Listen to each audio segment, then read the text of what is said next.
Salut tout le monde et bienvenue dans cette nouvelle vidéo dédiée à Django. Aujourd'hui nous allons continuer avec l'exploration de notre réseau social et nous allons implémenter la fonctionnalité follow and unfollow. Nous pouvons le faire de deux méthodes. La première des méthodes est d'une manière asynchrone, donc lorsque l'utilisateur va follow un autre, il doit devoir actualiser la page pour pouvoir voir le bouton follow qui est couché. Ou la deuxième manière, c'est de passer donc via l'agence. Une fois que vous avez follow quelqu'un, vous pouvez donc voir le changement direct au niveau de votre DOM. Ok, et dans cette vidéo nous allons commencer avec la première partie qui sera donc l'implémentation du serveur, et nous choisissons la deuxième méthode en passant, parce qu'il est toutefois important de préciser quelle est la méthode que nous voulons utiliser. Nous allons passer par la deuxième méthode, donc nous allons utiliser l'Ajax. Ok, donc dans un premier temps nous allons donc implémenter notre serveur qui va permettre donc de pouvoir gérer le follow au niveau serveur, et dans un deuxième temps ou dans une deuxième vidéo nous allons implémenter la version client qui va permettre donc de pouvoir manipuler le DOM à l'aide du JavaScript et envoyer les données donc via le serveur. Ok, si vous êtes content et que la procédure vous plaît, je vous prie de vous abonner, de partager, de liker. Ok les gars, allons coder.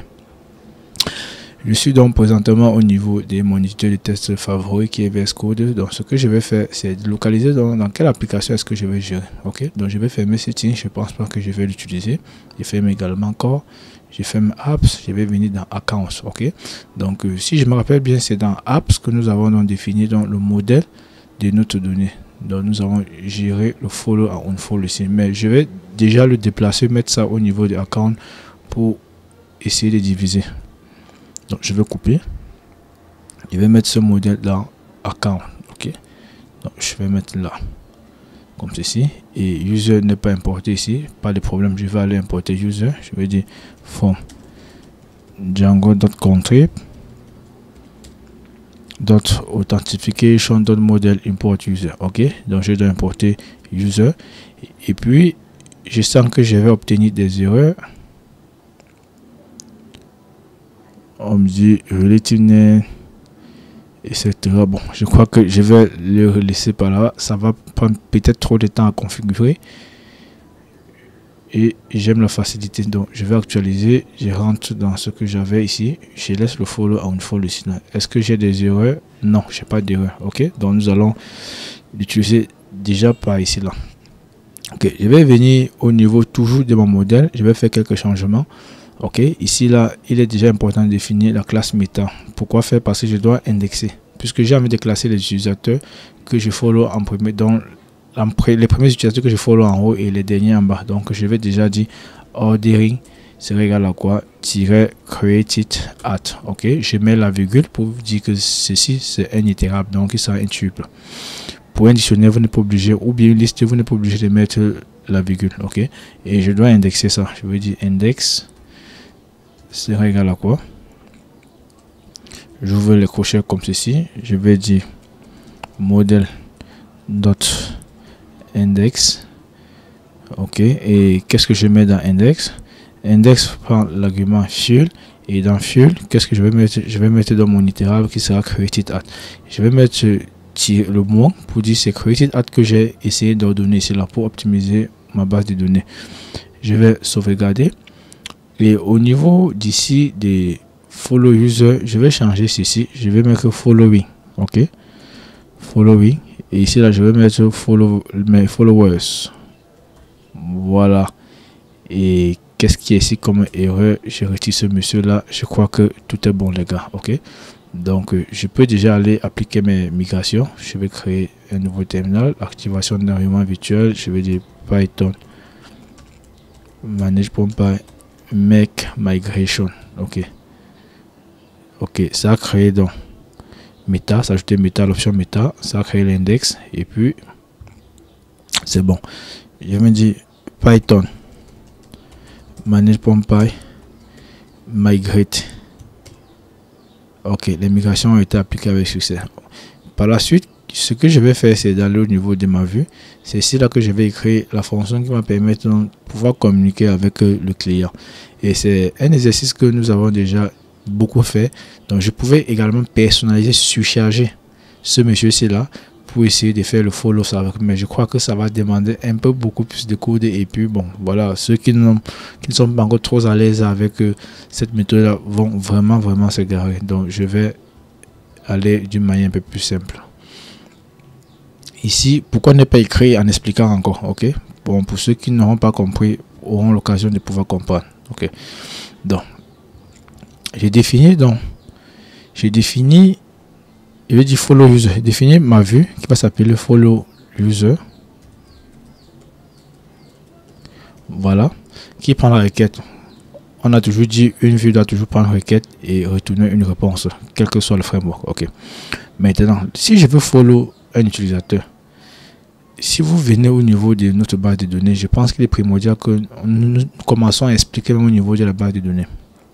Et définir mon modèle dans ma table, je mets user form. Ça, c'est l'utilisateur qui veut follow. Ok, donc je veux follow quelqu'un. Je suis là. Maintenant, qui est-ce que je veux follow? C'est user to follow. Ok, maintenant, ces deux utilisateurs sont dans la même table. Ok, donc je veux follow quelqu'un qui est dans la même table que moi.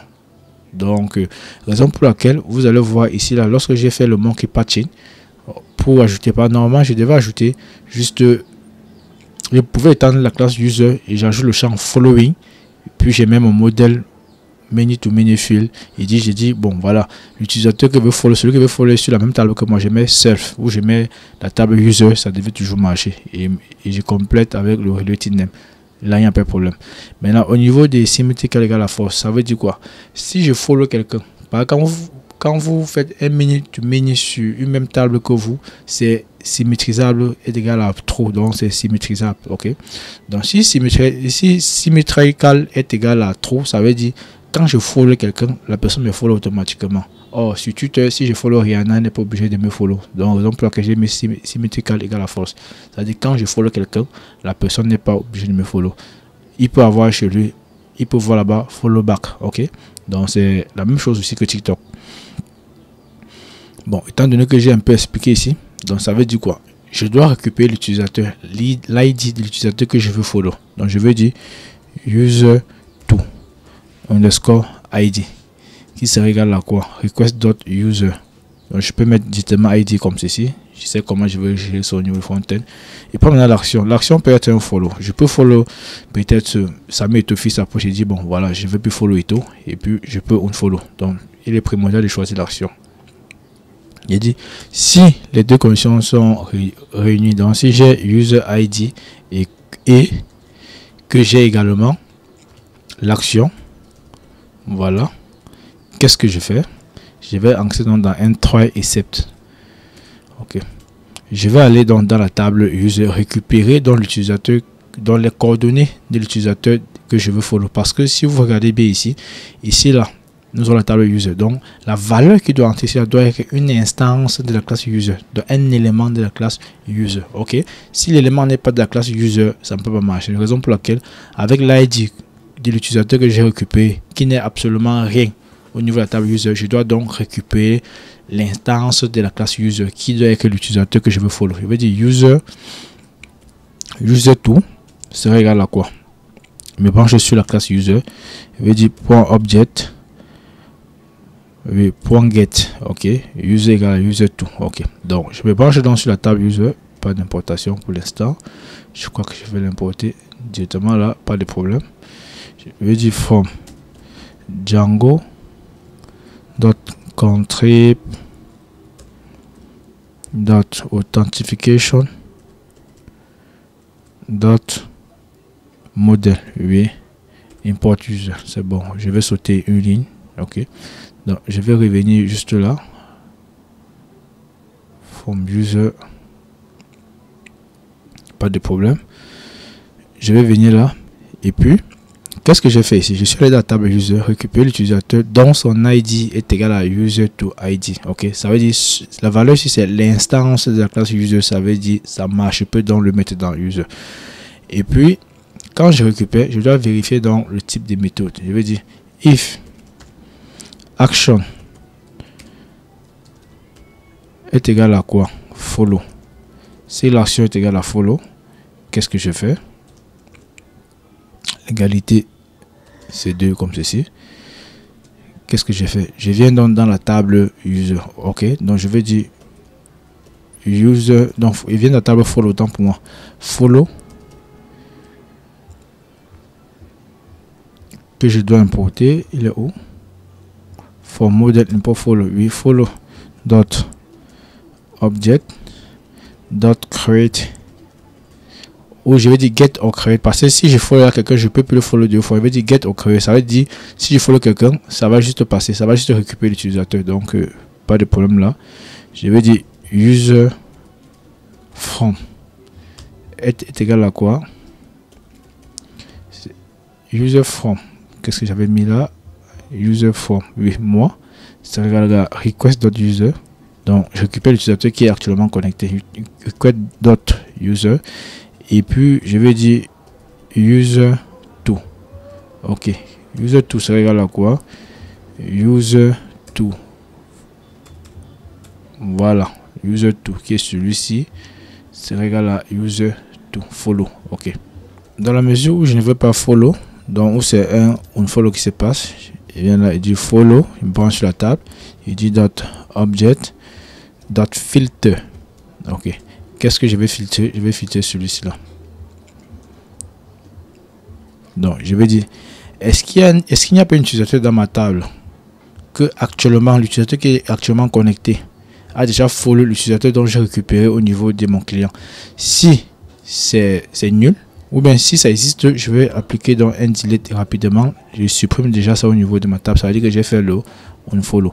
Maintenant je fais mon return là, return JSON response. Dans JSON response, je vais mettre le statut qui est égal à quoi? Je mets status success. Ok, je mets comme ceci. Voilà, comme je suis dans un try except, je dois donc capturer l'exception. Je vais dire user does not exist. Donc si je cherche à récupérer l'utilisateur dans ma base de données et qui n'existe pas dans ma table et qui a l'erreur, lève-moi l'exception ici là. Et quand tu vas me lever l'exception, qu'est-ce que tu vas faire? Tu vas juste faire un return comme ceci et tu mets error comme ceci. Et étant donné qu'une vue retourne toujours quelque chose, la vue va retourner quelque chose automatiquement. Donc je dois faire un return à ce niveau là. Et puis je vais donc terminer avec la route. Je vais mettre Ajax follow.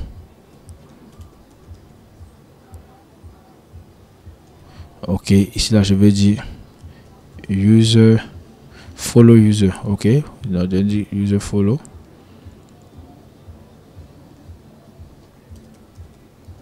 Follow user. Ok, là c'est nickel.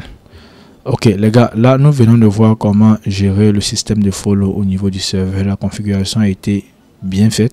Donc ce que je vous propose, c'est déjà dans une prochaine vidéo, nous allons voir comment gérer cela au niveau du client, c'est-à-dire la partie JavaScript.